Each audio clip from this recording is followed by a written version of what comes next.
সূরা আন-নিসা। বিসমিল্লাহির রহমানির রহিম। রহমান রহিম আল্লাহ তাআলার নামে। মানুষ, তোমরা তোমাদের মালিককে ভয় করো, যিনি তোমাদের একটি মাত্র ব্যক্তি সত্তা থেকে সৃষ্টি করেছেন। অতঃপর তিনি তা থেকে তার জুড়ি পয়দা করেছেন। এরপর তিনি তাদের এই আদি জুড়ি থেকে বহু সংখ্যক নরনারী দুনিয়ায় চারিদিকে ছড়িয়ে দিয়েছেন।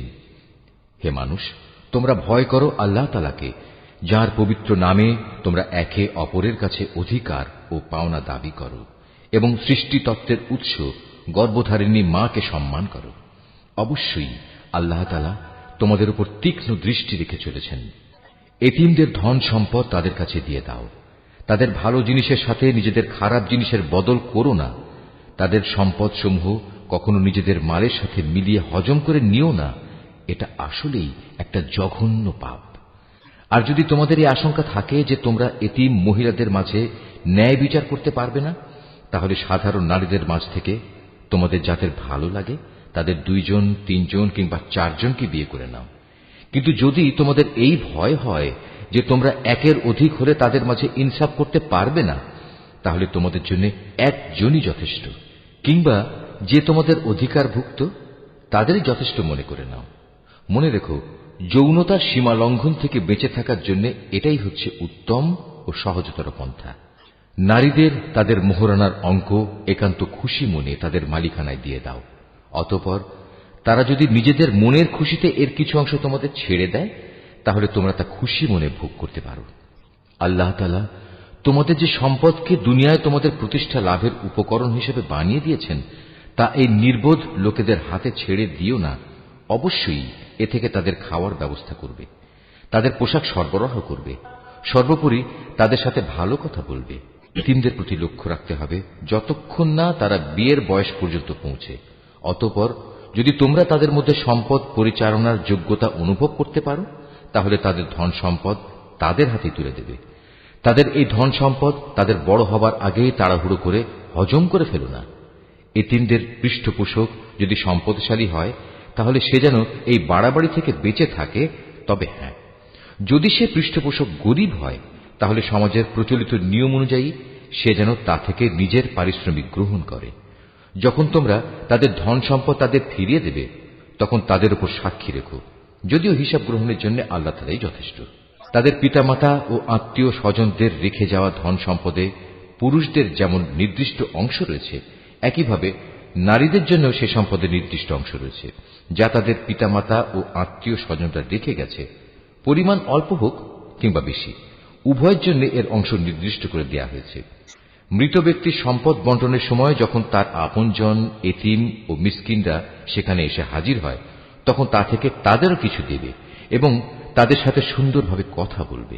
এতিমদের ব্যাপারে মানুষের এটুকু ভয় করা উচিত, যদি তারা নিজেরা মৃত্যুর সময় এমনি দুর্বল সন্তানদের পেছনে রেখে চলে আসত, তাহলে তাদের ব্যাপারে তারা এভাবেই ভীত শঙ্কিত থাকত। অতএব তাদের ব্যাপারে আল্লাহকে ভয় করে চলা এবং এদের সাথে হামেশাই ন্যায় ইনসাফের কথাবার্তা বলা উচিত। যারা অন্যায়ভাবে এতিমদের মাল সম্পদ ভক্ষণ করে, তারা যেন আগুন দিয়ে নিজেদের পেট ভর্তি করে। অচিরেই এই লোকগুলো জাহান্নামের আগুনে জ্বলতে থাকবে। আল্লাহ তাআলা তোমাদের উত্তরাধিকারে সন্তানদের সম্পর্কে এ মর্মে তোমাদের জন্য এ বিধান জারি করেছেন যে এক ছেলের অংশ হবে 2 কন্যা সন্তানের মতো। কিন্তু উত্তরাধিকারী কন্যারা যদি 2-এর বেশি হয়, তাহলে তাদের জন্য থাকবে রেখে যাওয়া সম্পত্তির 2/3 আর সে কন্যা সন্তান যদি একজন হয়, তাহলে তার অংশ হবে পরিত্যক্ত সম্পত্তির অর্ধেক। মৃত ব্যক্তির সন্তান থাকলে তার পিতামাতা প্রত্যেকের জন্য থাকবে সে সম্পদের 6/1 অপরদিকে মৃত ব্যক্তির যদি কোনো সন্তান না থাকে এবং পিতামাতাই যদি হয় তার একমাত্র উত্তরাধিকারী, তাহলে তার মায়ের অংশ হবে 3/1। যদি মৃত ব্যক্তির কোনো ভাই বোন বেঁচে থাকে, তাহলে তার মায়ের অংশ হবে 6/1।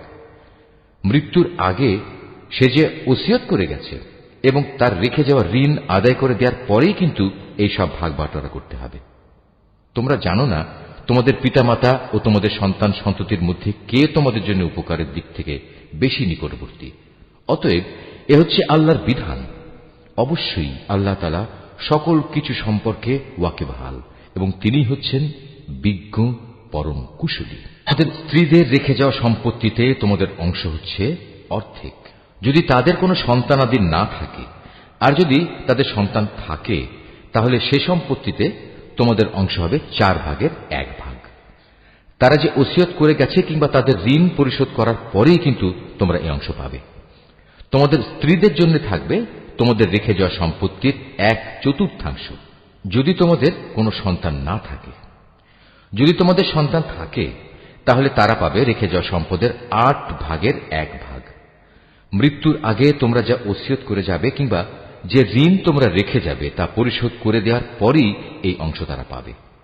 যদি কোনো পুরুষ কিংবা নারী এমন হয় যে তার কোনো সন্তান নেই, পিতামাতাও নেই, শুধু আছে তার এক ভাই ও এক বোন, তাহলে তাদের সবার জন্য থাকবে 6 ভাগের 1 ভাগ। ভাই বোন মিলে তারা যদি এর চাইতে বেশি হয় তবে মৃত ব্যক্তির রেখে যাওয়া সম্পদের 1/3 তারা সবাই সমান অংশীদার হবে। অবশ্য এ সম্পত্তির উপর মৃত ব্যক্তির যা ওসিয়ত করা আছে কিংবা কোনো ঋণ পরিশোধের পরই এ ভাগাভাগি করা যাবে। তবে কখনো উত্তরাধিকারীদের অধিকার পাওয়ার পথে তা যেন ক্ষতিকর হয়ে না দাঁড়ায়, সে কথাও খেয়াল রাখতে হবে, কেননা এ হচ্ছে আল্লাহর নির্দেশ, আর আল্লাহ তাআলা সর্বজ্ঞানী ও পরম ধৈর্যশীল।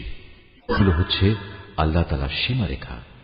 যে ব্যক্তি এর ভেতরে থেকে তার ও তার রসুলের আনুগত্য করবে, আল্লাহ তাআলা তাকে এমন এক জান্নাতে প্রবেশ করাবেন যার তলদেশ দিয়ে ঝর্ণাধারা প্রবাহিত হবে। সেখানে সে অনন্তকাল ধরে অবস্থান করবে। মূলত এ হবে এক মহা সাফল্য। অপরদিকে যে ব্যক্তি আল্লাহ তাআলা ও তার রসুলের নাফরমানি করবে এবং তার নির্ধারিত সীমারেখা লঙ্ঘন করবে, আল্লাহ তাআলা তাকে জ্বলন্ত আগুনে প্রবেশ করাবেন। সেখানে সে অনন্তকাল ধরে থাকবে। এটা হচ্ছে তার জন্য অপমানকর শাস্তি। তোমাদের নারীদের মধ্যে যারা ব্যভিচারের দুষ্কর্ম নিয়ে আসবে তাদের বিচারের উপর তোমরা নিজেদের মধ্যে থেকে 4 জন সাক্ষী জোগাড় করবে। অতঃপর সে 4 জন লোক যদি ইতিবাচক সাক্ষ্য প্রদান করে তাহলে সে নারীদের তোমরা ঘরের ভেতর অবরুদ্ধ করে রাখবে যতদিন না মৃত্যু এসে তাদের সমাপ্তি ঘটিয়ে দেয়, অথবা আল্লাহ তাআলা তাদের জন্য অন্য কোনো ব্যবস্থা না করেন। আর তোমাদের মধ্যে যে 2 জন নরনারী এ ব্যভিচারের কাজ করবে তাদের 2 জনকেই তোমরা শাস্তি দেবে। হ্যাঁ, তারা যদি তওবা করে এবং নিজেদের সংশোধন করে নেয় তাহলে তাদের শাস্তি দেয়া থেকে তোমরা সরে দাঁড়াও। অবশ্যই আল্লাহ তাআলা তওবা কবুলকারী এবং পরম দয়ালু। আল্লাহ তাআলার উপর শুধু তাদের তওবাই কবুলযোগ্য হবে যারা ভুলবশত গুনাহের কাজ করে, অতঃপর জানা মাত্রই তারা দ্রুত তা থেকে ফিরে আসে। মূলত এরাই হচ্ছে সেসব লোক যাদের উপর আল্লাহ তাআলা দয়া পরবশ হন, আর আল্লাহ তাআলাই হচ্ছেন সর্ববিষয়ে জ্ঞানী, কুশলী। আর তাদের জন্য তওবা করার কোনো অবকাশ নেই যারা আজীবন শুধু গুনাহের কাজই করে। এভাবেই গুনাহের কাজ করতে করতে একদিন তাদের কারো দুয়ারে যখন মৃত্যু এসে হাজির হয় তখন সে বলে, হে আল্লাহ, আমি এখন তওবা করলাম। আসলে তাদের জন্য কোনো তওবা নয় যারা কাফের অবস্থায় ইহুল্লাহ সাঙ্গ করল। এরা হচ্ছে সেসব লোক যাদের জন্য আমি কঠিন যন্ত্রণাদায়ক আযাবের ব্যবস্থা করে রেখেছি। হে মানুষ, তোমরা যারা ঈমান এনেছ, তোমাদের জন্য কখনো জোর করে বিধবা নারীদের উত্তরাধিকারের পণ্য বানানো বৈধ নয়। বিয়ের সময় মোহর হিসেবে যা তোমরা তাদের দিয়েছ তার কোনো অংশ তাদের কাছ থেকে নিয়ে নেওয়ার জন্য তোমরা তাদের অযথা আটক করে রেখো না, যতক্ষণ পর্যন্ত তারা প্রকাশ্য কোনো ব্যভিচারের কাজে লিপ্ত না হয়। তাদের সাথে সৎভাবে জীবন যাপন করো। এমনকি তোমরা যদি তাদের পছন্দ নাও করো, এমনও তো হতে পারে যা কিছু তোমরা পছন্দ করো না তার মধ্যেই আল্লাহ তাআলা তোমাদের জন্য অফুরন্ত কল্যাণ নিহিত রেখে দিয়েছেন।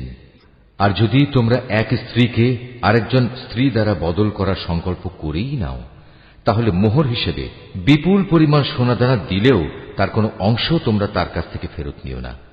তোমরা কি তাদের উপর মিথ্যা অপবাদ দিয়ে ও সুস্পষ্ট পাপাচার করে তা ফেরত নিতে চাচ্ছ? তোমরা মোহরানার সে অংশটুকু ফেরত নেবেই বা কি করে? অথচ বিভিন্নভাবে তোমরা তো একে অপরের স্বাদ গ্রহণ করেছ। তাছাড়া এর মাধ্যমে তারা তোমাদের কাছ থেকে বিয়ে বন্ধনের পাকাপাকি একটা প্রতিশ্রুতিও আদায় করে নিয়েছিল, যা তোমরা ভেঙে দিয়েছ। নারীদের মধ্যে থেকে যাদের তোমাদের পিতামহরা বিয়ে করেছে তাদের তোমরা কখনো বিয়ে করো না। হ্যাঁ, এ নির্দেশ আসার আগে যা হয়ে গেছে তা তো হয়েই গেছে।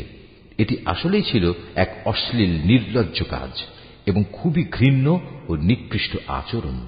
বিয়ের জন্য তোমাদের উপর হারাম করে দেয়া হয়েছে তোমাদের মা, তোমাদের মেয়ে, তোমাদের বোন, তোমাদের ফুপু, তোমাদের খালা, ভাইদের মেয়ে, বোনদের মেয়ে। আরো হারাম করা হয়েছে সেসব মা যারা তোমাদের বুকের দুধ খাইয়েছে, তোমাদের দুধ খাওয়ার সাথী বোন, তোমাদের স্ত্রীদের মা, তোমাদের স্ত্রীদের মাঝে যাদের সাথে তোমরা সহবাস করেছ, তাদের আগের স্বামীর ঔরসজাত মেয়েরা যারা তোমাদের অভিভাবকত্বে রয়েছে। অবশ্য যদি তাদের সাথে তোমাদের শুধু বিয়ে হয়ে থাকে কিন্তু তোমরা কখনো তাদের সাথে সহবাস করনি, তাহলে তাদের আগের স্বামীর মেয়েদের বিয়ে করায় তোমাদের জন্য কোনো দোষ নেই।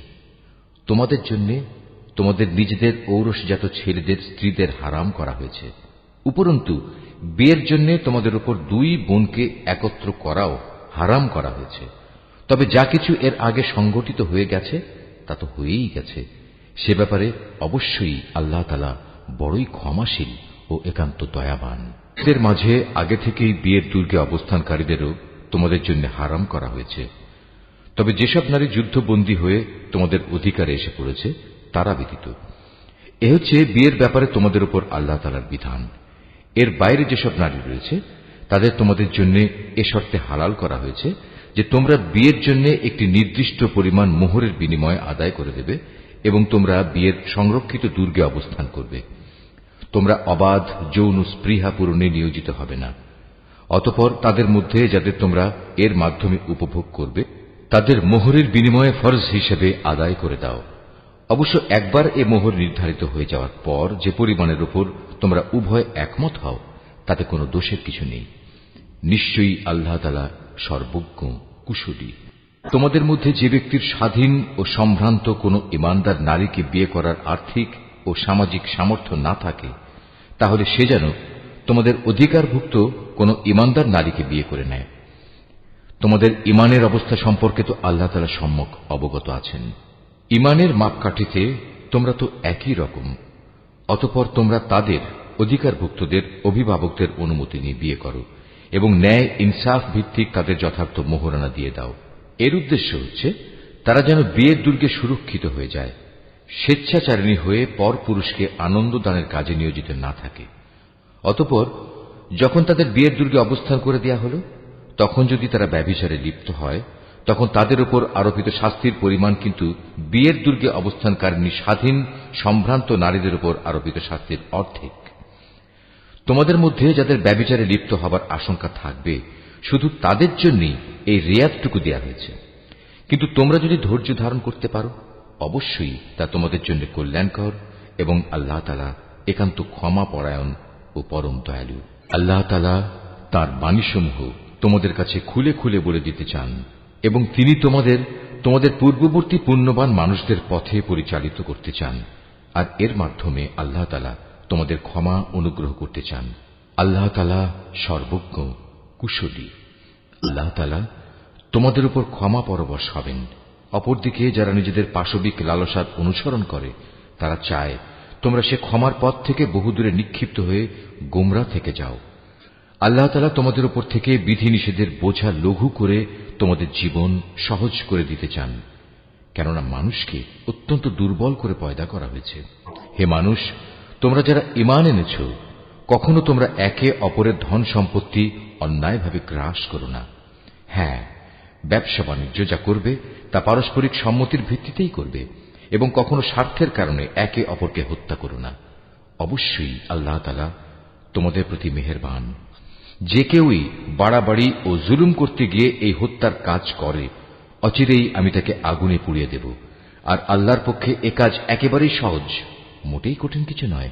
যদি তোমরা সে সমস্ত বড় বড় গুনাহ থেকে বেঁচে থাকো যা থেকে বেঁচে থাকার জন্য তোমাদের নির্দেশ দেওয়া হয়েছে, তাহলে তোমাদের ছোটখাটো গুনাহ আমি এমনিই তোমাদের হিসাব থেকে মুছে দেব এবং অত্যন্ত সম্মানজনক স্থানে আমি তোমাদের পৌঁছে দেব। আল্লাহ তাআলা তোমাদের একজনের তুলনায় আরেকজনকে যা কিছু বেশি দান করেছেন তোমরা তা পাওয়ার লালসা করো না। যা কিছু পুরুষরা উপার্জন করল তা তাদেরই অংশ হবে, আবার নারী যা কিছু অর্জন করল তাও হবে তাদেরই অংশ। তোমরা আল্লাহ তাআলার কাছ থেকে তার অনুগ্রহ পাওয়ার জন্য প্রার্থনা করো। অবশ্যই আল্লাহ তাআলা প্রতিটি বিষয় সম্পর্কে সম্যক ওয়াকিবহাল রয়েছেন। পিতামাতা ও আত্মীয় স্বজনের রেখে যাওয়া সম্পত্তিতে আমি সবার জন্যই অভিভাবক নিযুক্ত করে রেখেছি। যাদের সাথে তোমাদের কোনো চুক্তি কিংবা অঙ্গীকার রয়েছে তাদের পাওনা পুরোপুরি আদায় করে দেবে। আল্লাহ তাআলা অবশ্যই প্রতিটি বিষয়ের উপর সাক্ষী হয়ে আছেন। পুরুষরা হচ্ছে নারীদের কাজকর্মের উপর প্রহরী, তত্ত্বাবধায়ক। কারণ আল্লাহ তাআলা এদের একজনকে আরেকজনের উপর কিছু বিশেষ মর্যাদা প্রদান করেছেন। পুরুষের এই মর্যাদার একটি বিশেষ কারণ হচ্ছে প্রধানত তারাই দাম্পত্য জীবনের জন্য নিজেদের অর্থ সম্পদ ব্যয় করে। অতএব সতীসাধ্যী নারী হবে একান্ত অনুগত। পুরুষদের অনুপস্থিতিতে তারা স্বয়ং আল্লাহর তত্ত্বাবধানে থেকে নিজেদের ইজ্জত, আব্রু ও অন্যান্য সব অদেখা কিছুর রক্ষণাবেক্ষণ করবে। আর যখন কোন নারীর অবাধ্যতার ঔদ্ধত্যের ব্যাপারে তোমরা আশঙ্কা করো, তখন তোমরা তাদের ভালো কথার উপদেশ দাও। তা কার্যকর না হলে তাদের সাথে একই বিছানায় থাকা ছেড়ে দাও। তাতেও যদি তারা ভালো না হয়, তাহলে চূড়ান্ত ব্যবস্থা হিসেবে তাদের মৃদু প্রহার করো। তবে যদি তারা এমনি অনুগত হয়ে যায়, তাহলে তাদের খামোখা কষ্ট দেওয়ার জন্য অজুহাত খুঁজে বেরিও না। অবশ্যই আল্লাহ তাআলা সর্বশ্রেষ্ঠ ও সবার চাইতে মহান।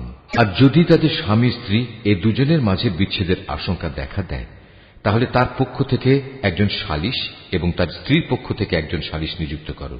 আসলে উভয়ে যদি নিজেদের নিষ্পত্তি চায়, তাহলে আল্লাহ তাআলা তাদের পুনরায় মীমাংসায় পৌঁছার তৌফিক দেবেন।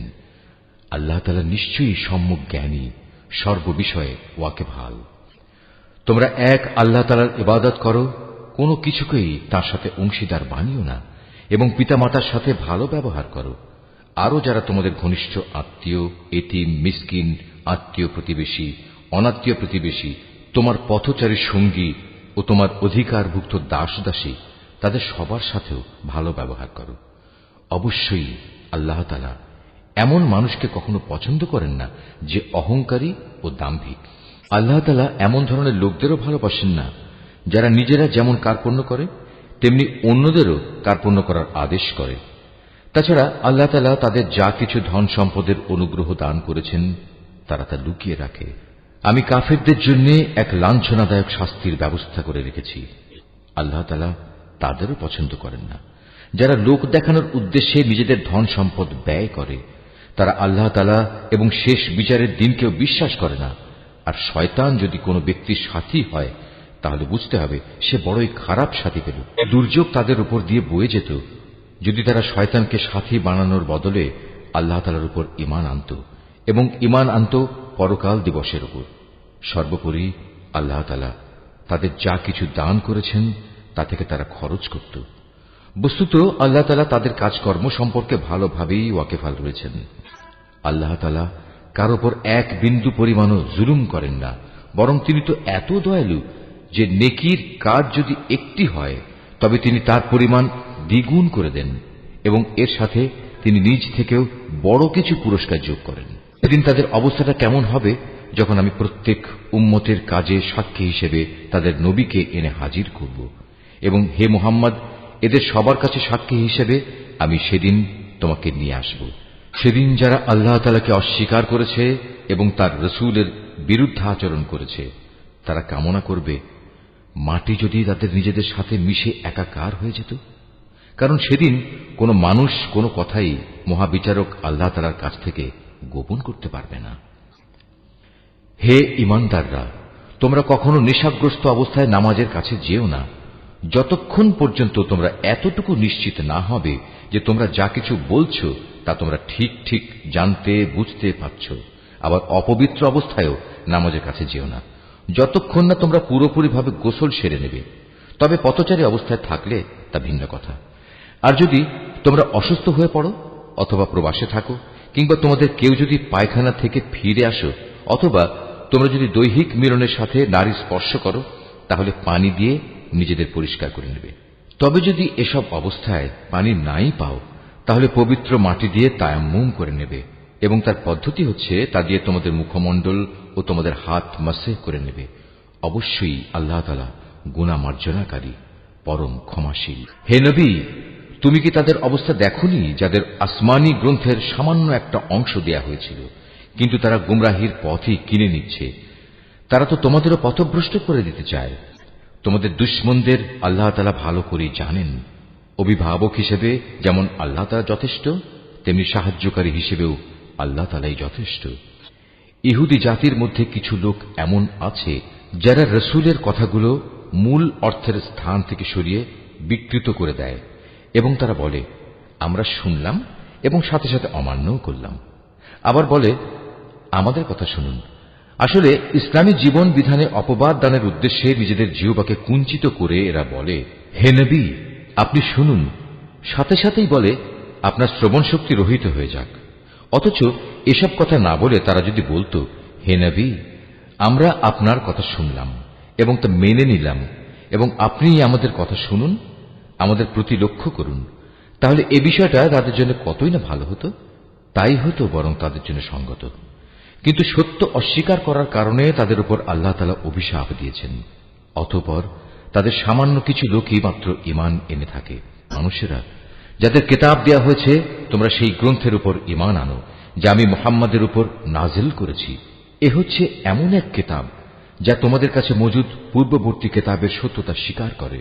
ঈমান আনো সে সময় আসার আগে যখন আমি পাপিষ্ঠদের চেহারাসমূহ বিকৃত করে তাকে উল্টো দিকে ঘুরিয়ে দেব, অথবা ইহুদিদের পবিত্র দিন শনিবারের অবমাননাকারীদের প্রতি আমি যেভাবে অভিশাপ নাজিল করেছি, তেমনি কোন বড় বিপর্যয় আসার আগেই ঈমান আনো। আর আল্লাহ তাআলার হুকুম সে তো অবধারিত। নিঃসন্দেহে আল্লাহ তাআলা কখনো সে গুনাহ মাফ করবেন না যেখানে তার সাথে কাউকে শরীক করা হয়। এছাড়া অন্য সব গুনাহ তিনি যাকে ইচ্ছা ক্ষমা করে দেন। যে ব্যক্তি আল্লাহর সাথে কাউকে অংশীদার বানালো, সে সত্যি একটা বড় ধরনের মিথ্যা রচনা করল এবং একটা মহা পাপে নিজেকে জড়ালো। নবী, তুমি কি তাদের অবস্থা দেখোনি যারা নিজেদের খুব পবিত্র মনে করে, অথচ আল্লাহ তাআলা যাকে ইচ্ছা তাকেই পবিত্র করেন, এবং যারা অপবিত্র তাদের উপর এক বিন্দু পরিমাণও জুলুম করা হবে না। এদের প্রতি তাকিয়ে দেখো কিভাবে এরা আল্লাহ তাআলা সম্পর্কে মিথ্যা অপবাদ রটিয়ে যাচ্ছে। প্রকাশ্য গুনাহ হিসাবে এটাই তো এদের জন্য যথেষ্ট। তুমি কি তাদের অবস্থা দেখোনি যাদের আল্লাহ তাআলার কিতাবের কিছু অংশ দান করা হয়েছিল?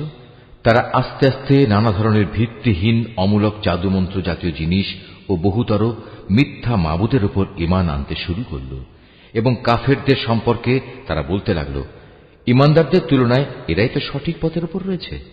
এরাই হচ্ছে সেই হতভাগ্য মানুষগুলো যাদের উপর আল্লাহ তাআলা অভিসম্পাত করেছেন। আর আল্লাহ তাআলা যার উপর অভিশাপ পাঠান তার জন্য তুমি কোনো সাহায্যকারী পাবে না।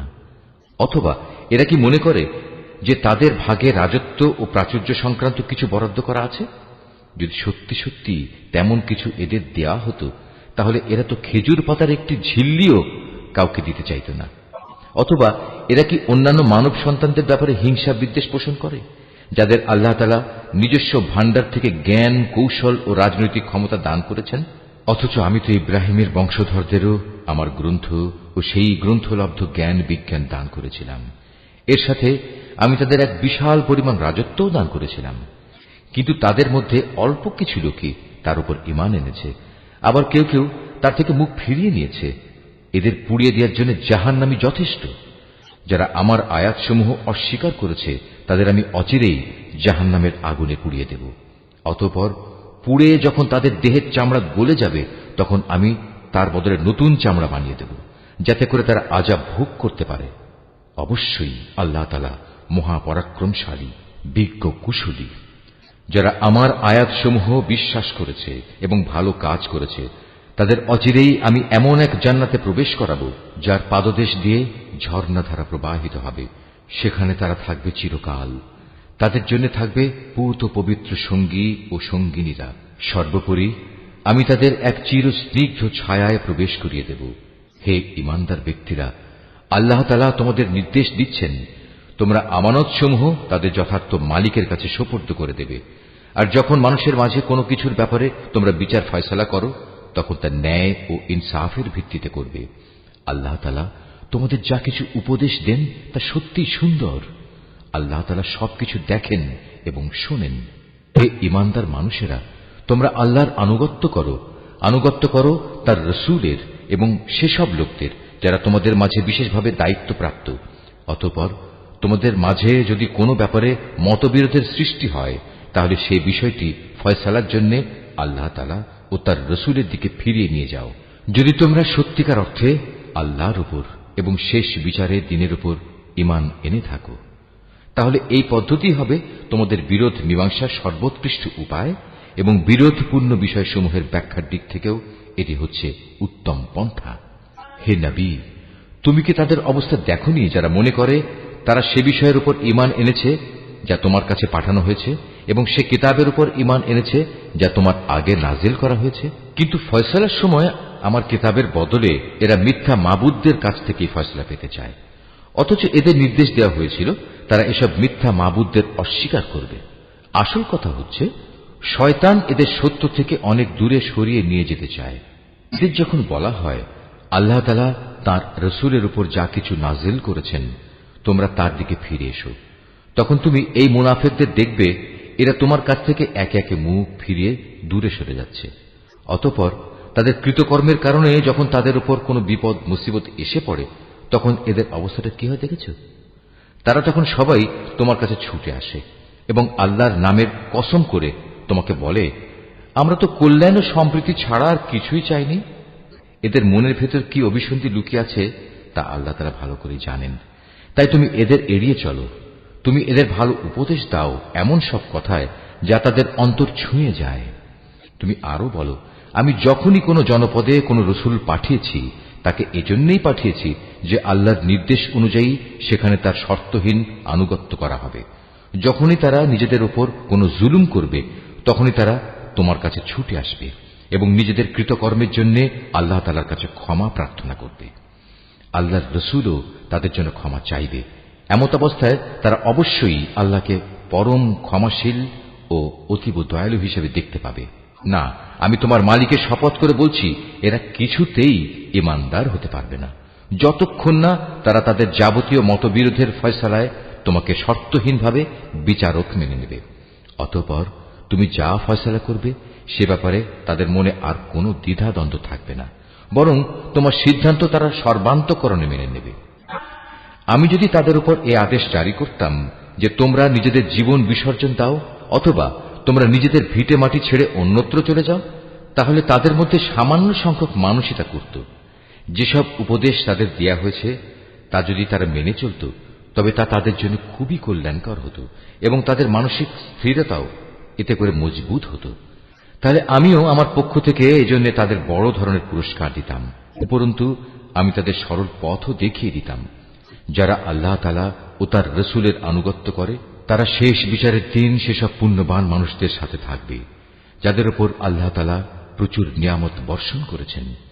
এরা হচ্ছে নবী রসুল যারা হেদায়েতের সত্যতা স্বীকার করেছে, আল্লাহর পথে জীবন উৎসর্গকারী শহীদ ও অন্যান্য নেককার মানুষ সাথী হিসাবে এরা সত্যি উত্তম। এ হচ্ছে আল্লাহ তাআলার কাছ থেকে অনুগ্রহ। মূলত কোনো কিছু জানার জন্য আল্লাহ তাআলাই যথেষ্ট। হে ঈমানদাররা, শত্রুর মোকাবেলায় তোমরা সর্বদা তোমাদের সতর্কতা গ্রহণ করো। অতঃপর হয় দলে দলে বিভক্ত হবে কিংবা একসঙ্গে শত্রুর মোকাবেলা করো। তোমাদের মধ্যে অবশ্যই এমন মুনাফিক লোক থাকবে যে যুদ্ধের ব্যাপারে গড়িমসি করবে। তোমাদের উপর কোনো বিপদ মুসিবত এলে সে বলবে, আল্লাহ তাআলা সত্যিই আমার উপর বড় অনুগ্রহ করেছেন, কেননা আমি সে সময় তাদের সাথে ছিলাম না। আর যদি তোমাদের উপর আল্লাহ তাআলার পক্ষ থেকে বিজয়ের অনুগ্রহ আসে তখন সে এমনভাবে বলে যেন তার সাথে তোমাদের কোন রকম বন্ধুত্বই ছিল না। সে তখন আরো বলে, কতই না ভালো হতো যদি আমি তাদের সাথে থাকতাম, তাহলে আজ আমিও অনেক বড় সফলতা অর্জন করতে পারতাম।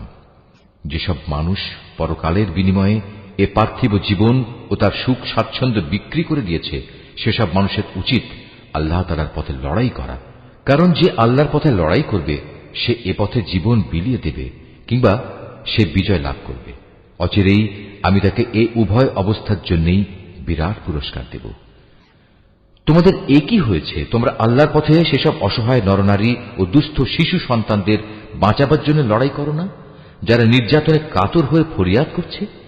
হে আমাদের মালিক, আমাদের এই জালেমদের জনপদ থেকে বের করে অন্য কোথাও নিয়ে যাও। অতঃপর তুমি আমাদের জন্য তোমার কাছ থেকে একজন অভিভাবক পাঠিয়ে দাও। তোমার কাছ থেকে আমাদের জন্য একজন সাহায্যকারী পাঠাও। যারা আল্লাহ তাআলা ও তার রাসূলের উপর ঈমান এনেছে তারা সর্বদা আল্লাহর পথে যুদ্ধ করে, আর যারা আল্লাহ তাআলাকে অস্বীকার করেছে তারা লড়াই করে মিথ্যা মাবুদদের সপক্ষে। অতএব তোমরা যুদ্ধ করো শয়তান ও তার চেলাচামুন্ডাদের বিরুদ্ধে। তোমরা সাহস হারিও না, কারণ শয়তানের ষড়যন্ত্র খুবই দুর্বল। হে নবী, তুমি কি তাদের অবস্থা দেখোনি যাদের প্রথম দিকে যখন বলা হয়েছিল তোমরা আপাতত লড়াই থেকে নিজেদের হাত গুটিয়ে রাখো, এখন নামাজ প্রতিষ্ঠা করো এবং যাকাত প্রদান করো।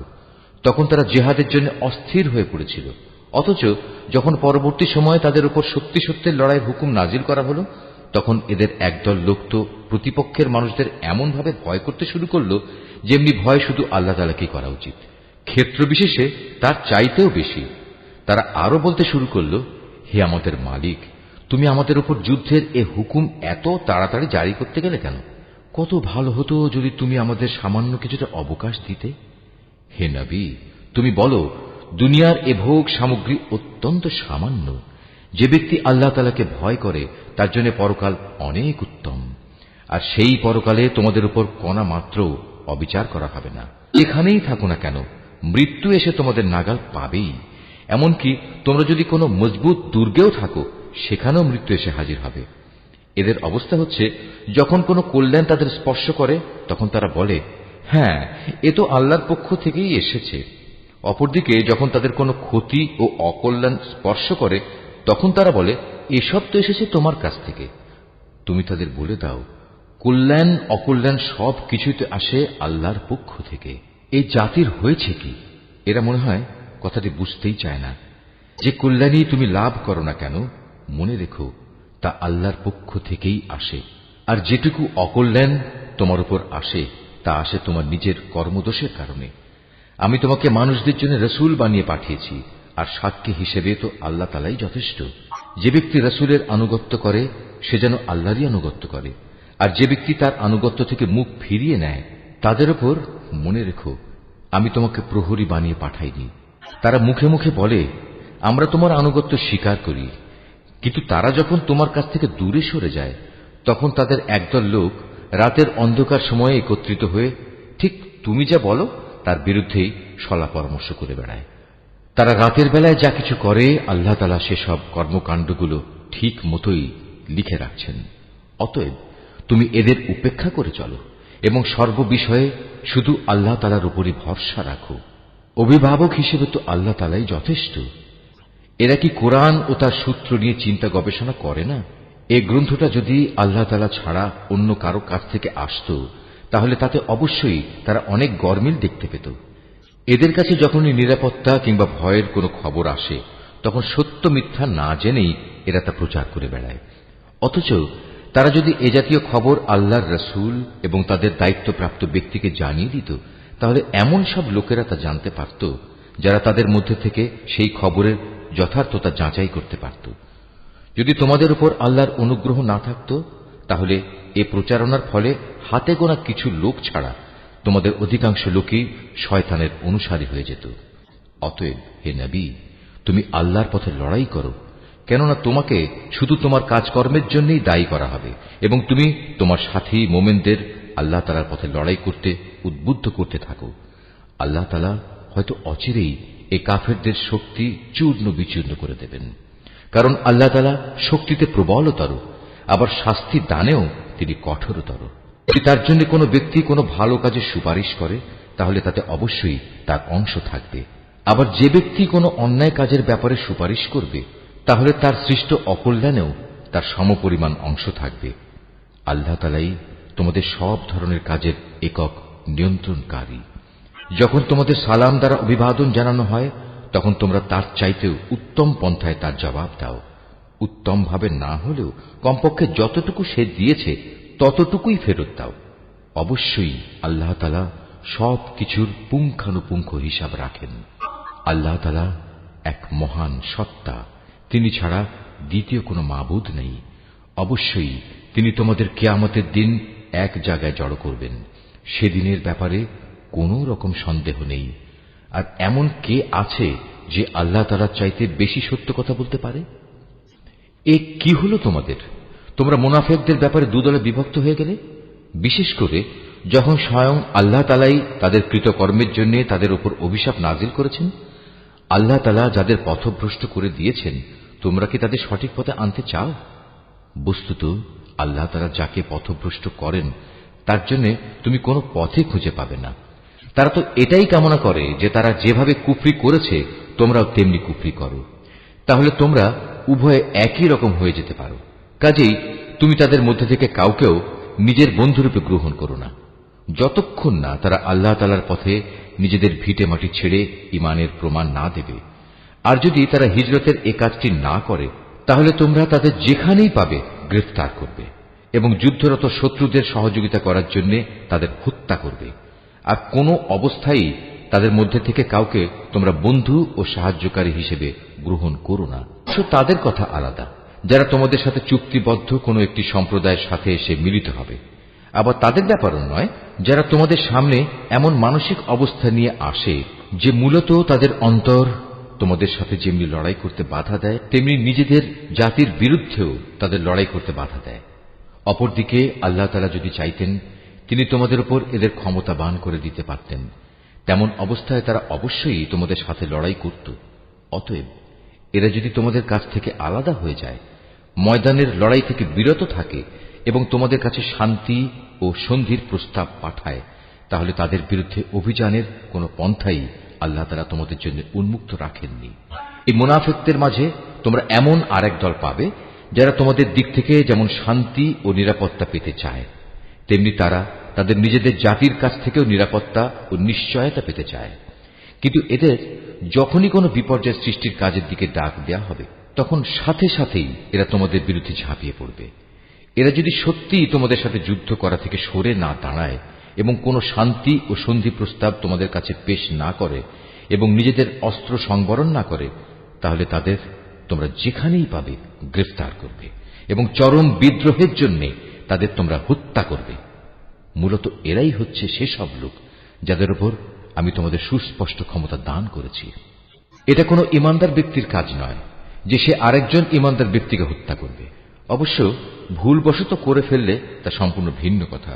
যদি কোনো ইমানদার ব্যক্তি আরেকজন ইমানদার ব্যক্তিকে ভুল করে হত্যা করে, তাহলে তার বিনিময় হচ্ছে সে একজন দাস মুক্ত করে দেবে এবং তার সাথে নিহত ব্যক্তির পরিবার পরিজনকে তার রক্তের ন্যায়সঙ্গত মূল্য পরিশোধ করে দেবে। তবে নিহত ব্যক্তির পরিবারের লোকেরা যদি রক্তমূল্য মাফ করে দেয়, তবে তা স্বতন্ত্র কথা। এই নিহত ইমানদার ব্যক্তি যদি এমন কোন জাতির বা গোত্রের লোক হয় যারা তোমাদের শত্রু, তাহলে তার বিনিময় হবে শুধু একজন মোমেন দাসের মুক্তি। অপরদিকে নিহত ব্যক্তি যদি এমন এক সম্প্রদায়ের কেউ হয়ে থাকে যাদের সাথে তোমাদের কোনো সন্ধি চুক্তি বলবৎ আছে, তবে তার রক্তের মূল্য আদায় করা ও একজন ইমানদার দাসের মুক্তিও অপরিহার্য। যে ব্যক্তি মুক্ত করার জন্য কোনো দাস পাবে না, তার বিধান হচ্ছে ক্রমাগত 2 মাসের রোজা রাখা। এ হচ্ছে আল্লাহ তাআলার পক্ষ থেকে মানুষের তওবা কবুল করানোর ব্যবস্থা মাত্র। বস্তুত আল্লাহ তাআলা সর্বজ্ঞ, কুশলী। যে ব্যক্তি ইচ্ছাকৃতভাবে কোনো ইমানদার ব্যক্তিকে হত্যা করবে, তার শাস্তি হচ্ছে জাহান্নাম। সেখানে সে অনন্তকাল ধরে পড়ে থাকবে। আল্লাহ তাআলা তার উপর ভয়ানক রুষ্ট, তাকে তিনি লানত দেন। আল্লাহ তাআলা তার জন্য যন্ত্রণাদায়ক আযাব প্রস্তুত করে রেখেছেন। এই ইমানদার ব্যক্তিরা, তোমরা যখন আল্লাহ তাআলার পথে জিহাদের রাস্তায় বের হবে, তখন বিচার বুদ্ধি প্রয়োগ করবে। কোন ব্যক্তি কিংবা সম্প্রদায় যখন তোমাদের সামনে শান্তি ও সন্ধির প্রস্তাব পেশ করে, তখন কিছু বৈষয়িক ধন সম্পদের প্রত্যাশায় তাকে তোমরা বলো না যে না, তুমি ইমানদার নও। আসলে আল্লাহ তাআলার কাছে অনায়াসলভ্য সম্পদ প্রচুর রয়েছে, সম্পদের প্রচুর ভাণ্ডার পড়ে আছে। আগে তোমরাও ছিলে এমনি, অতঃপর আল্লাহ তাআলা তোমাদের উপর অনুগ্রহ করেছেন। কাজেই তোমরা বিষয়টি যাচাই বাছাই করে নিও। তোমরা যা কিছুই করো, আল্লাহ তাআলা সে ব্যাপারে সম্যক অবগত আছেন। মোমেনদের মাঝে যারা কোন রকম শারীরিক পঙ্গুত্ব ও অক্ষমতা না থাকা সত্ত্বেও বসে থেকেছে, আর যারা নিজেদের জান ও মাল দিয়ে আল্লাহ তাআলার পথে জিহাদে অবতীর্ণ হয়েছে, এরা উভয়ে কখনো সমান নয়। ঘরে বসে থাকা লোকদের তুলনায় ময়দানের মুজাহিদদের, যারা নিজেদের জান মাল দিয়ে আল্লাহ তাআলার পথে জিহাদ করেছে, আল্লাহ তাআলা তাদের উঁচু মর্যাদা দান করেছেন। জিহাদ তখনও ফরজ ঘোষিত না হওয়ায় এদের সবার জন্য আল্লাহ তাআলা উত্তম পুরস্কারের ওয়াদা করেছেন। কিন্তু এটা ঠিক, আল্লাহ তাআলা ঘরে বসে থাকা লোকদের উপর সংগ্রামরত ময়দানের মুজাহিদদের অনেক শ্রেষ্ঠত্ব দান করেছেন। এই মর্যাদা দেয়া হয়েছে স্বয়ং আল্লাহ তাআলার পক্ষ থেকেই। এর সাথে রয়েছে তার ক্ষমা ও দয়া। মূলত আল্লাহ তাআলা বড় ক্ষমাশীল ও অতীব দয়ালু। যারা নিজেদের উপর জুলুম করেছিল তাদের প্রাণ কেড়ে নেওয়ার সময় মওতের ফেরেশতারা যখন তাদের জিজ্ঞেস করবে, বলতো এর আগে সেখানে তোমরা কিভাবে ছিলে? তারা বলবে, আমরা দুনিয়ায় দুর্বল ও অক্ষম ছিলাম। ফেরেশতারা বলবে, কেন তোমাদের জন্য আল্লাহর এই জমিন কি প্রশস্ত ছিল না? তোমরা ইচ্ছে করলে যেখানে চলে যেতে পারতে। আসলে এরা হচ্ছে অপরাধী। এরা হচ্ছে সেসব লোক যাদের আবাসস্থল হচ্ছে জাহান্নাম, আর তা কত নিকৃষ্টতম আবাস। তবে সেসব নারী পুরুষ ও শিশু সন্তান যাদের হিজরত করার মতো শারীরিক শক্তি ছিল না, কোথাও যাওয়ার কোনো উপকরণ ছিল না, তাদের কথা আলাদা। এরা হচ্ছে সেসব মানুষ আল্লাহ তাআলা সম্ভবত যাদের মাফ করে দেবেন। অবশ্যই আল্লাহ তাআলা গুনাহ মোচনকারী ও পরম ক্ষমাশীল। আর যে কেউই আল্লাহ তাআলার পথে হিজরত করবে সে অচিরেই আল্লাহ তাআলার জমিনে প্রশস্ত জায়গা ও অগণিত ধন সম্পদ পেয়ে যাবে। যখন কোনো ব্যক্তি আল্লাহ তাআলা ও তার রাসূলের উদ্দেশ্যে হিজরত করার জন্য নিজ বাড়ি থেকে বের হয় এবং এমতাবস্থায় মৃত্যু এসে তাকে গ্রাস করে নেয়, তাহলে তার সে অপূর্ণ হিজরতের পুরস্কার দেওয়ার দায়িত্ব আল্লাহ তাআলার উপর।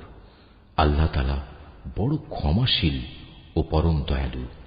তোমরা যখন সফরে বের হবে তখন তোমাদের যদি এ আশঙ্কা থাকে যে কাফেররা নামাজের সময় আক্রমণ করে তোমাদের বিপদগ্রস্ত করে ফেলবে, তাহলে সে অবস্থায় তোমরা যদি তোমাদের নামাজ সংক্ষিপ্ত করে নাও তাতে তোমাদের কোনোই দোষ নেই।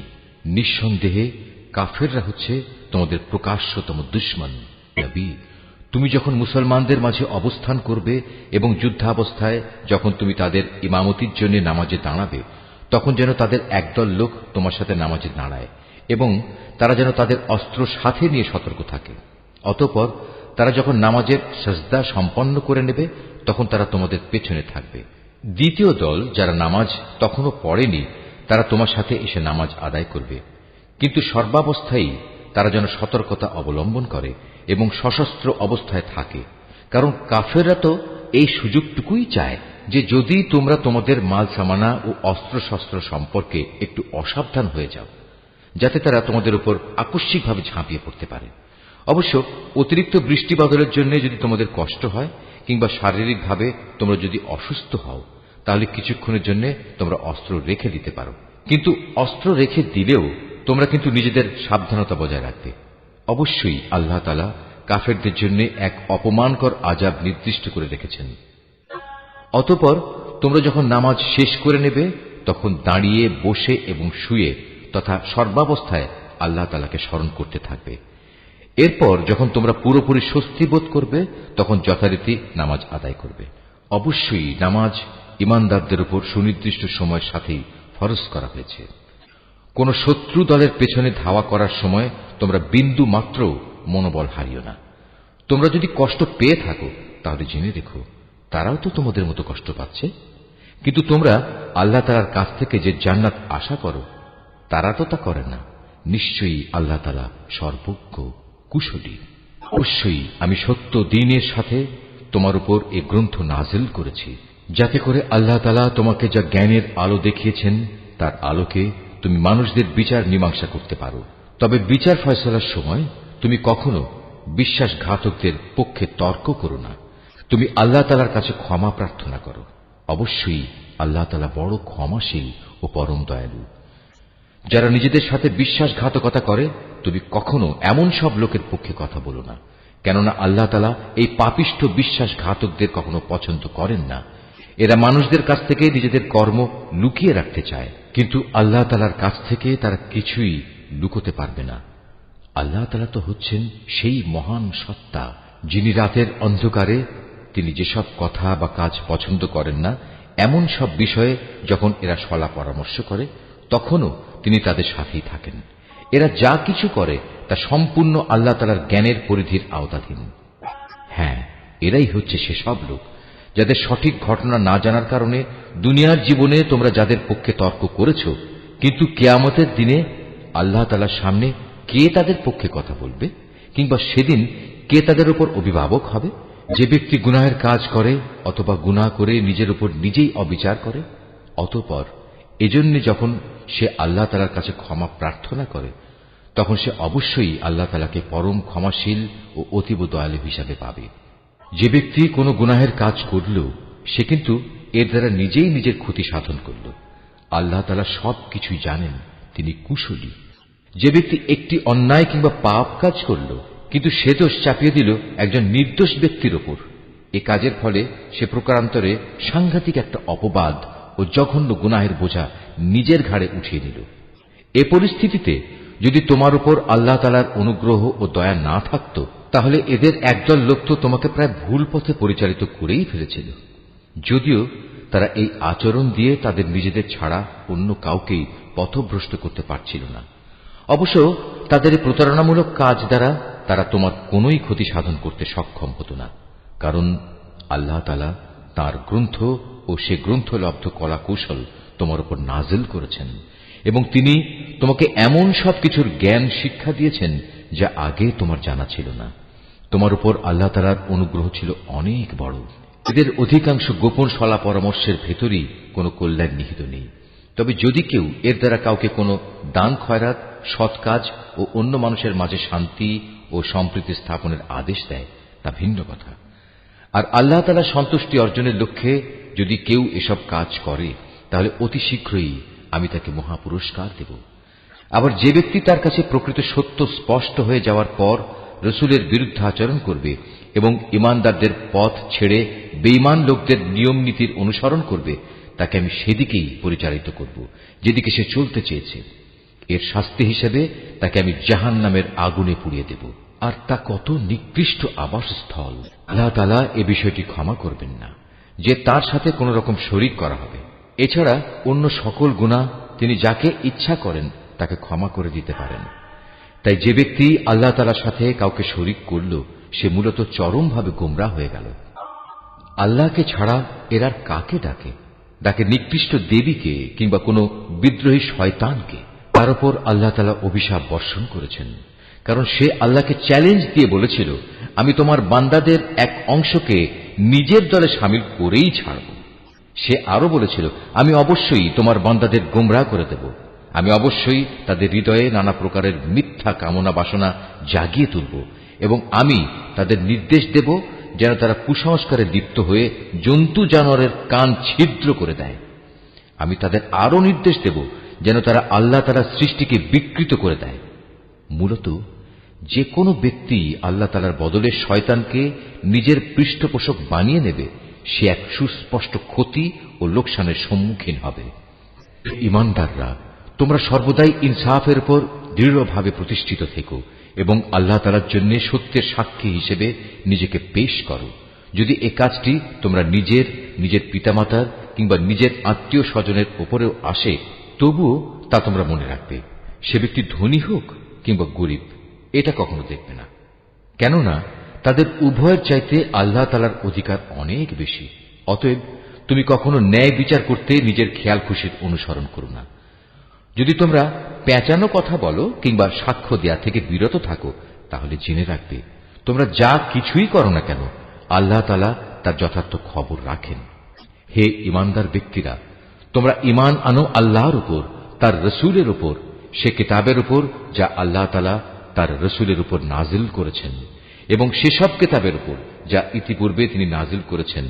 আর যে ব্যক্তি আল্লাহ তাআলাকে অস্বীকার করল তার ফেরেশতাদের, তার পাঠানো কিতাবসমূহ, তার নবী রসুলদের ও পরকাল দিবসকে, বুঝতে হবে সে ভীষণভাবে পথভ্রষ্ট হয়ে গেছে। যারা একবার ঈমান আনলো আবার কুফরি করল, কিছুদিন পর আবার ঈমান আনলো, এরপর সুযোগ বুঝে আবার কাফের হয়ে গেল, এরপর কুফরির পরিমাণ তারা দিনে দিনে বাড়িয়ে দিল। ঈমান নিয়ে তামাশা করার এ লোকদের আল্লাহ তাআলা কখনো ক্ষমা করবেন না, না কখনো তিনি এ ব্যক্তিদের সঠিক পথ দেখাবেন। হে নবী, মুনাফিক ব্যক্তিদের তুমি সুসংবাদ দাও যে তাদের জন্য ভয়াবহ আযাব রয়েছে, যারা দুনিয়ার ফায়দার জন্য ঈমানদারদের বদলে কাফেরদের বন্ধু হিসেবে গ্রহণ করেছে। তারা কি এর দ্বারা এদের কাছ থেকে কোন রকম মান সম্মানের প্রত্যাশা করে? অথচ সবটুকু মান সম্মান তো আল্লাহ তাআলার জন্যই নির্দিষ্ট। আল্লাহ তাআলা ইতিপূর্বেও এই কিতাবের মাধ্যমে তোমাদের উপর আদেশ নাজিল করেছিলেন যে তোমরা যখন দেখবে কাফেরদের কোন বৈঠকে আল্লাহ তাআলা নাজিল করা কোন আয়াত অস্বীকার করা হচ্ছে এবং তার সাথে ঠাট্টা বিদ্রূপ করা হচ্ছে, তখন তোমরা তাদের সাথে এ ধরনের মজলিসে বসো না, যতক্ষণ না তারা অন্য কোনো আলোচনায় লিপ্ত হয়। এমনটি করলে অবশ্যই তোমরা তো তাদের মতো হয়ে গেলে। জেনে রেখো, আল্লাহ তাআলা অবশ্যই সব কাফের ও মুনাফিকদের জাহান্নামে একত্রিত করে ছাড়বেন। যারা সবসময় তোমাদের শুভ দিনের প্রতীক্ষায় থাকে, যদি আল্লাহ তাআলার অনুগ্রহে তোমাদের বিজয় আসে, তখন এরা কাছে এসে বলবে, কেন আমরা কি এই যুদ্ধে তোমাদের পক্ষে ছিলাম না? আবার যদি কখনো কাফেরদের ভাগে বিজয়ের অংশ লেখা হয়, তাহলে এরা সেখানে গিয়ে বলবে, আমরা কি তোমাদের মুসলমানদের কাছ থেকে রক্ষা করিনি? এমন অবস্থায় শেষ বিচারের দিনেই আল্লাহ তাআলা তোমাদের উভয়ের মাঝে ফয়সালা শুনিয়ে দেবেন এবং আল্লাহ তাআলা সেদিন মোমেনদের বিরুদ্ধে এ কাফেরদের কোনো অজুহাত পেশ করার পথ অবশিষ্ট রাখবেন না। অবশ্যই মুনাফিকরা আল্লাহ তাআলাকে ধোঁকা দেয়। মূলত এর মাধ্যমে আল্লাহই তাদের প্রতারণায় ফেলে দিচ্ছেন। এরা যখন নামাজে দাঁড়ায় তখন একান্ত আলস্য ভরেই দাঁড়ায়, আর তাও কেবল লোক দেখানোর জন্যই। এরা আল্লাহ তাআলাকে আসলে কমই স্মরণ করে। এরা কুফরি ও ইমানের এ দুটানায় দোদুল্যমান। এরা না এদিকে না ওদিকে। তুমি সে ব্যক্তিকে কখনো সঠিক পথ দেখাতে পারবে না যাকে আল্লাহ তাআলাই গুমরাহ করে দেন।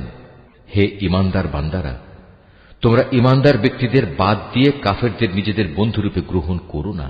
তোমরা কি তাদের বন্ধুরূপে গ্রহণ করে আল্লাহ তাআলার কাছে তোমাদের বিরুদ্ধে কোনো সুস্পষ্ট প্রমাণ তুলে দিতে চাও? এ কাফের ও মুনাফিকরা জাহান্নামের সর্বনিম্ন স্তরে অবস্থান করবে। তুমি সেদিন তাদের জন্য কোনো সাহায্যকারী খুঁজে পাবে না। তবে তাদের কথা আলাদা, যারা তওবা করে এবং পরবর্তী জীবন সংশোধন করে নেয়, আল্লাহ তাআলার রশি শক্ত করে ধরে রাখে এবং একমাত্র আল্লাহ তাআলার উদ্দেশ্যেই স্বীয় জীবন বিধান একনিষ্ঠ করে নেবে। এসব লোকেরা অবশ্যই সেদিন বিশ্বাসী বান্দাদের সাথে অবস্থান করবে। আর অচিরেই আল্লাহ তাআলা তার ঈমানদার বান্দাদের বড় ধরনের পুরস্কার দেবেন। তোমরাই বলো, আল্লাহ তাআলা কি খামোখা তোমাদের শাস্তি দেবেন যদি তোমরা তার প্রতি কৃতজ্ঞতা আদায় করো এবং তার উপর ঈমান আনো? বস্তুত আল্লাহ তাআলা হচ্ছেন সর্বোচ্চ পুরস্কার দাতা, সম্যক ওয়াকিবহাল। আল্লাহ তাআলা প্রকাশ্যভাবে মন্দ কথা বলা কখনো পছন্দ করেন না। তবে যে ব্যক্তির উপর অবিচার করা হয়েছে তার কথা আলাদা। আল্লাহ তাআলা ভালোভাবে শোনেন এবং জানেন। ভালো কাজ তোমরা প্রকাশ্যে করো কিংবা তা গোপনে করো, অথবা কোনো মন্দ কাজের জন্য যদি তোমরা ক্ষমা করে দাও, তাহলে তোমরা দেখতে পাবে আল্লাহ তাআলা অতি ক্ষমাশীল ও প্রবল শক্তিমান। সে অভিশপ্ত শয়তান তাদের নানা প্রতিশ্রুতি দেয়, তাদের সামনে মিথ্যা বাসনার মায়াজাল সৃষ্টি করে, আর শয়তান যা প্রতিশ্রুতি দেয় তা হচ্ছে প্রতারণা মাত্র। এরাই হচ্ছে সেসব হতভাগ্য ব্যক্তি যাদের আবাসস্থল হচ্ছে জাহান্নাম, যার আযাব থেকে মুক্তির কোনো পন্থাই তারা খুঁজে পাবে না। অপরদিকে যারা শয়তানের প্রতিশ্রুতি উপেক্ষা করে আল্লাহ তাআলার উপর ঈমান আনবে এবং ভালো কাজ করবে, তাদের আমি অচিরেই এমন এক জান্নাতে প্রবেশ করাবো যার তলদেশ দিয়ে ঝর্ণাধারা বইতে থাকবে। তারা সেখানে অনন্তকাল ধরে অবস্থান করবে। আল্লাহর ওয়াদা সত্য, আর আল্লাহর চাইতে বেশি সত্য কথা কে বলতে পারে? মানুষের ভালো মন্দ যেমনি তোমাদের খেয়াল খুশির সাথে জড়িত নয়, তেমনি তা আহলে কিতাবদের খেয়াল খুশির সাথেও সম্পৃক্ত নয়। আসল কথা হচ্ছে, যে ব্যক্তি কোনো গুনাহের কাজ করবে তাকে তার প্রতিফল ভোগ করতে হবে, আর এ পাপী ব্যক্তি সেদিন আল্লাহ তাআলা ছাড়া অন্য কাউকেই নিজেদের পৃষ্ঠপোষক ও সাহায্যকারী হিসেবে পাবে না। পক্ষান্তরে যে ব্যক্তি কোনো ভালো কাজ করবে, নর কিংবা নারী, সে যদি ঈমানদার অবস্থায় তা সম্পাদন করে, তাহলে সে এবং তার মতো সব লোক অবশ্যই জান্নাতে প্রবেশ করবে। পুরস্কার দেওয়ার সময় তাদের উপর বিন্দু মাত্র অবিচার করা হবে না। এতে উত্তম জীবন বিধান আর কার হতে পারে যে আল্লাহ তাআলার নির্দেশের সামনে মাথা নত করে দেয়? মূলত সেই হচ্ছে নিষ্ঠাবান ব্যক্তি। তদুপরি সে নিষ্ঠার সাথে ইব্রাহিমের আদর্শ মেনে চলে, আর আল্লাহ তাআলা ইব্রাহিমকে স্বীয় বন্ধুরূপে গ্রহণ করেছেন। আসমান ও জমিনে যা কিছু আছে তার সবকিছুই আল্লাহ তাআলার জন্য, আর আল্লাহ তাআলা তাঁর ক্ষমতা দিয়ে সবকিছুই পরিবেষ্টন করে আছেন। হে নবী, তারা তোমার কাছে নারীদের ব্যাপারে সিদ্ধান্ত জানতে চায়। তুমি তাদের বলো, আল্লাহ তাআলা তাদের ব্যাপারে তোমাদের জানিয়ে দিচ্ছেন তা সেই এতিম নারীদের সম্পর্কিত ব্যাপার, আর এ কিতাব থেকে যা কিছু তোমাদের উপর পঠিত হচ্ছে। আল্লাহ তাআলা তাদের জন্য যেসব অধিকার দান করেছেন যা তোমরা আদায় করতে চাও না, অথচ তোমরা তাদের বিয়ে ঠিকই করতে চাও। অসহায় শিশু সন্তান ও এতিমদের ব্যাপারে তোমাদের বলা হচ্ছে তোমরা যেন সুবিচার কায়েম করো। তোমরা যেটুকু সৎ কাজই করো, আল্লাহ তাআলা তার সবকিছু সম্পর্কেই সম্যকভাবে অবহিত রয়েছেন। যদি কোনো স্ত্রীলোক তার স্বামীর কাছ থেকে দুর্ব্যবহার কিংবা অবজ্ঞার আশঙ্কা করে, তাহলে সে অবস্থায় পারস্পরিক ভালোর জন্য আপোষ নিষ্পত্তি করে নিলে তাদের উপর এতে কোনো দোষ নেই, কারণ সর্বাবস্থায় আপোষ মীমাংসার পন্থাই হচ্ছে উত্তম পন্থা। কিন্তু সমস্যা হচ্ছে মানুষ আপোষ করতে গেলে লালসার দিকেই বেশি পরিমাণে ধাবিত হয়ে পড়ে। কিন্তু তোমরা যদি সততার পন্থা অবলম্বন করো এবং শয়তানের কাছ থেকে নিজেকে রক্ষা করো, তাহলে সেটাই তোমাদের জন্য ভালো, কারণ আল্লাহ তাআলা তোমাদের সব কর্মকাণ্ড অবলোকন করে থাকেন। তোমরা কখনো একাধিক স্ত্রীদের মাঝে ইনসাফ করতে পারবে না, যদিও মনে প্রাণে তোমরা তা চাইবে। তাই তাদের একজনের দিকে তুমি এমন ভাবে ঝুঁকে পড়ো না যে দেখে মনে হবে আরেকজনকে ঝুলন্ত অবস্থায় রেখে দিয়েছ। তোমরা যদি সংশোধনের চেষ্টা করো এবং আল্লাহ তাআলাকে ভয় করো, তাহলে তুমি দেখবে আল্লাহ তাআলা অতি ক্ষমাশীল ও পরম দয়ালু।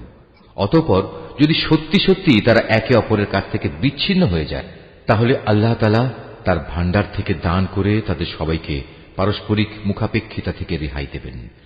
আল্লাহ তাআলা নিঃসন্দেহে প্রাচুর্যময় ও প্রশংসাভাজন। আসমান জমিনে যা কিছু আছে সবই আল্লাহ তাআলার জন্য।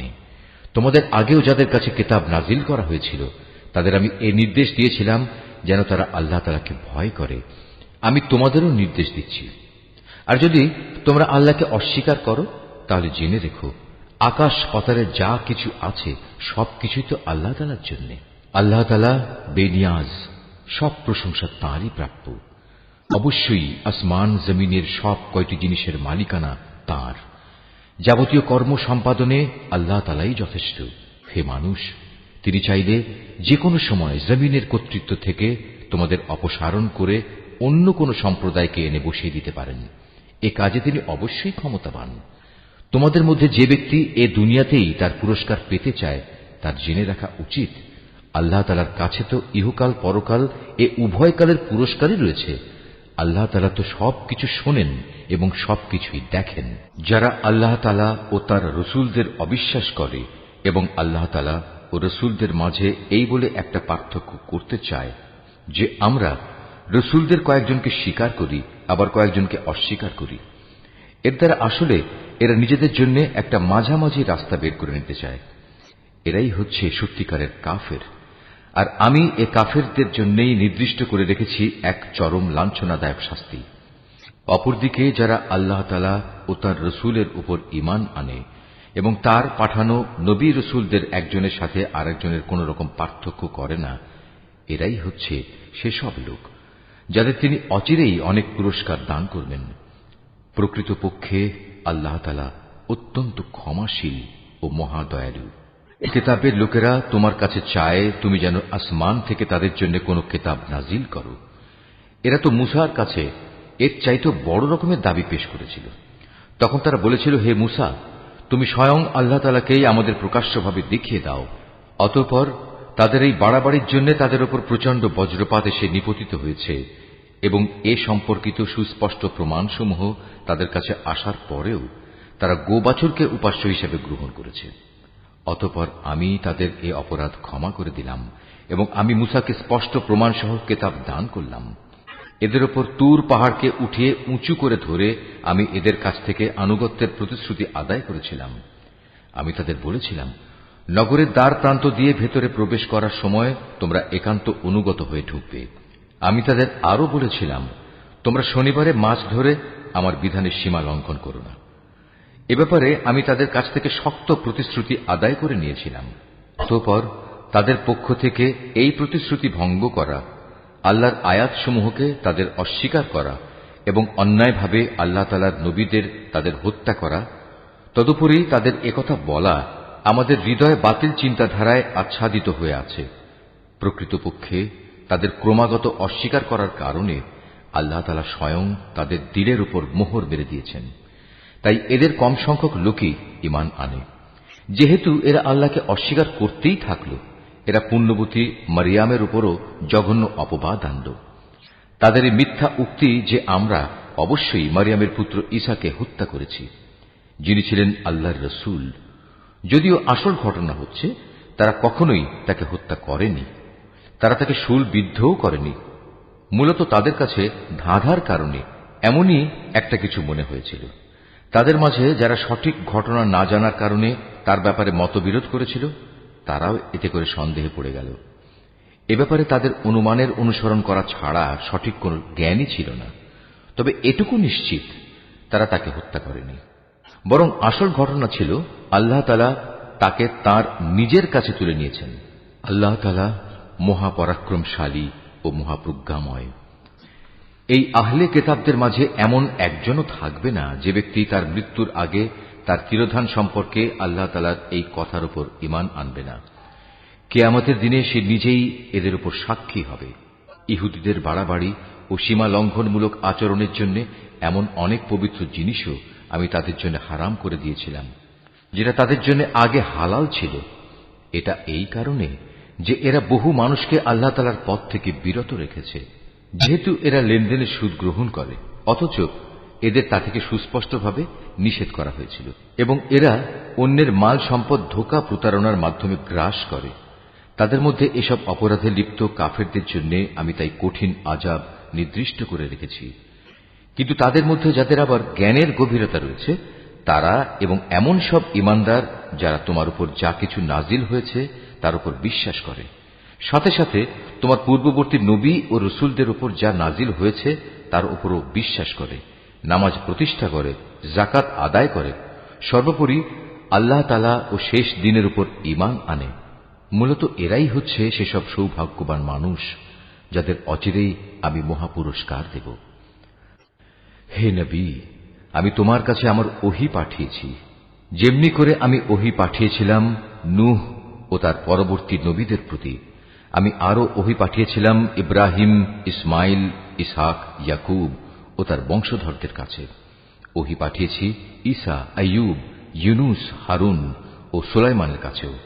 অতঃপর আমি দাউদের ওপর জাবুর গ্রন্থ অবতীর্ণ করেছি।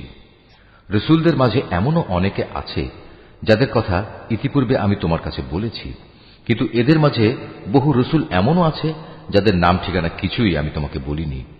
মুসার সাথে তো আল্লাহ তাআলা কথাও বলেছেন। রসুলরা ছিল জান্নাতের সুসংবাদবাহী ও জাহান্নামের ভয় প্রদর্শনকারী। তাদের এজন্যই পাঠানো হয়েছিল যাতে করে রসুলদের আগমনের পর আল্লাহ তাআলার উপর মানব জাতির কোন অজুহাত খাড়া করার সুযোগ না থাকে। সত্যি আল্লাহ তাআলা মহাপরাক্রমশালী ও প্রজ্ঞাময়। কিন্তু মানুষ যত অজুহাতই পেশ করুক না কেন, আল্লাহ তোমার উপর যা কিছু নাজিল করেছেন তা তাঁর প্রত্যক্ষ জ্ঞানের মাধ্যমেই করেছেন। ফেরেশতারাও তো একথার সাক্ষ্য দেবে, যদিও ওহির সাক্ষ্য প্রদানের জন্য আল্লাহ তাআলা একাই যথেষ্ট। নিশ্চয়ই যারা এই ওহী অস্বীকার করে এবং অন্য মানুষদেরও আল্লাহ তাআলার পথ থেকে সরিয়ে রাখে, তারা আসলে গুমরাহি ও পথভ্রষ্টতায় অনেক দূর এগিয়ে গেছে। নিশ্চয়ই যারা কুফরি করল এবং চরমভাবে সীমা লঙ্ঘন করল, তাদের ব্যাপারে এটা কখনো হবে না যে আল্লাহ তাআলা তাদের ক্ষমা করে দেবেন, না তিনি তাদের সঠিক রাস্তা দেখাবেন। হ্যাঁ, একটি মাত্র রাস্তাই তাদের জন্য উন্মুক্ত থাকবে, এবং তা হচ্ছে জাহান্নামের রাস্তা, যেখানে তারা অনন্তকাল ধরে পড়ে থাকবে। শাস্তি প্রদানের এ কাজ আল্লাহর জন্য খুবই সহজ। হে মানুষরা, আল্লাহ তাআলার কাছ থেকে তোমাদের জন্য সঠিক বিধান নিয়ে রসুল এসেছে। যদি তার আনিত এই বিধানের উপর তোমরা ঈমান আনো, এতেই তোমাদের জন্য কল্যাণ রয়েছে। আর তোমরা যদি তা মেনে নিতে অস্বীকার করো, তাহলে জেনে রেখো এই আসমান জমিনের সর্বত্র যেখানে যা কিছু আছে তার সবকিছুই আল্লাহ তাআলার জন্য, এবং আল্লাহ তাআলা সর্বজ্ঞ, কুশলী। হে কিতাবধারীরা, নিজেদের দ্বীনের ব্যাপারে তোমরা বাড়াবাড়ি করো না, এবং ঈসার ঘটনা নিয়ে আল্লাহ তাআলা সম্পর্কে সত্য ছাড়া কোনো মিথ্যা বলো না। সে সত্য কথা হচ্ছে এই যে মরিয়ামের পুত্র মসীহ ছিল একজন রসূল ও তার এমন এক বাণী যা তিনি মরিয়ামের ওপর প্রেরণ করেছেন এবং সে ছিল আল্লাহ তাআলার কাছ থেকে পাঠানো এক রূহ। অতএব হে আহলে কিতাবরা, তোমরা আল্লাহ তাআলা ও তার রসূলদের উপর ঈমান আনো, আর কখনো এটা বলো না যে মাবুদের সংখ্যা ৩। এ জঘন্য মিথ্যা থেকে তোমরা বেঁচে থেকো, এটাই তোমাদের জন্য উত্তম। নিঃসন্দেহে আল্লাহ তাআলা তিনি তো একক মাবুদ। আল্লাহ তাআলা এ মূর্খতা থেকে অনেক পবিত্র যে তার কোনো সন্তান থাকবে। এ আকাশ ও ভূমণ্ডলের সব কিছুর মালিকানাই তো তাঁর, আর অভিভাবক হিসেবে আল্লাহ তাআলা যথেষ্ট।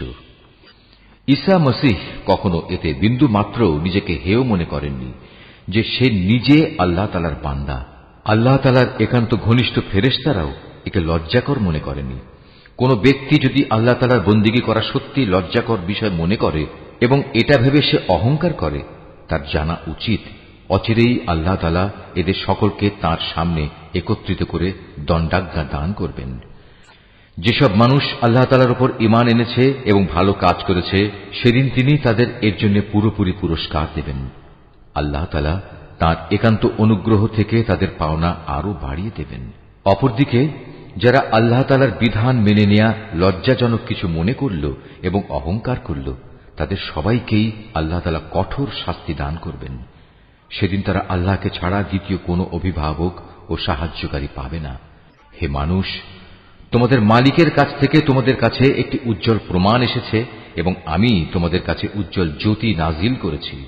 অতঃপর যারা সে জ্যোতি দিয়ে ঈমান আনল এবং তাকে শক্ত করে আঁকড়ে ধরল, আল্লাহ তাআলা তাদের অচিরেই তাঁর অফুরন্ত দয়া ও অনুগ্রহে জান্নাতে প্রবেশ করাবেন এবং তাদের তিনি সঠিক পথে পরিচালিত করবেন। হে নবী, তারা তোমার কাছে বিভিন্ন বিষয়ে ফতোয়া জানতে চায়।